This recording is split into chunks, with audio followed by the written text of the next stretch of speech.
Jepang dan Belanda merupakan dua negara yang pernah memasuki kota Kendari dengan tujuan menguasai jalur perdagangan dan melakukan penjajahan. Selama melakukan pendudukan di Kendari, Sulawesi Tenggara, kedua negara ini meninggalkan situs cagar sejarah dan budaya di kota Lulo ini.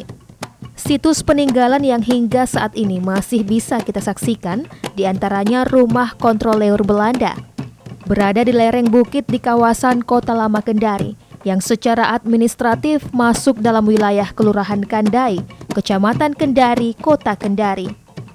Secara fisik, beberapa komponen bangunan lama seperti separuh dinding bagian depan dan samping masih dipertahankan, tetapi sudah disesuaikan dengan bangunan gaya modern, sehingga sepintas tidak terlihat lagi ciri arsitektur lama pada bangunan ini.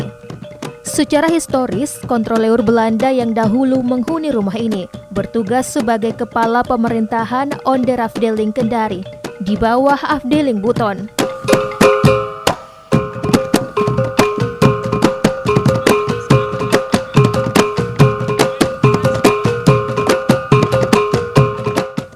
Sejarah Teluk Kendari pernah menuliskan kisah tentara Jepang saat ratusan prajurit negeri matahari itu masuk menyerbu, tepatnya di Kelurahan Mata yang berjarak 3 km dari pusat kota Kendari.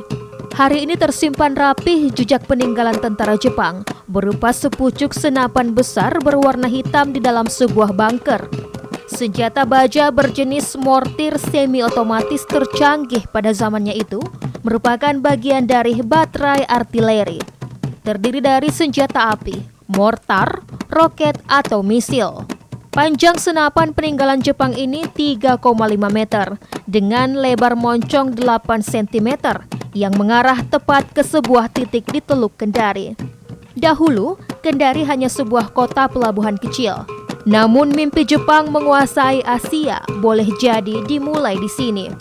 Hal itu bisa dilihat dengan berdirinya Pelabuhan Udara Boro-Boro sebagai markas logistik pertahanan Pasifik, kemudian cerita benteng gua di sepanjang Teluk Kendari yang tidak selesai sampai mereka angkat kaki.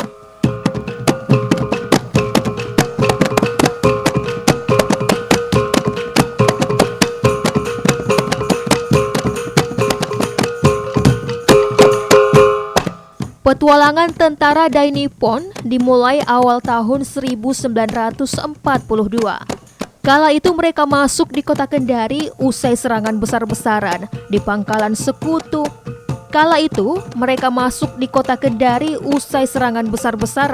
Di pangkalan pasukan sekutu di Pearl Harbor, Kepulauan Hawaii. Sebelum ke Kendari pada 26 Januari 1942, Jepang yang haus perang sudah menguasai Selat Makassar pada 10 Januari 1942. Kemudian armada udara dan angkatan laut Jepang berhasil merebut Maluku pada 20 Januari 1942. Sejak masuk dan melihat kondisi kota Kendari, tentara Nippon ternyata sudah langsung jatuh hati. Di sepanjang jalan pinggiran Teluk Kendari hingga ke Pelabuhan Nusantara Kendari, bukti-bukti masih ada dan terlihat jelas jika tentara Jepang pernah berada di kota Lulo Kendari.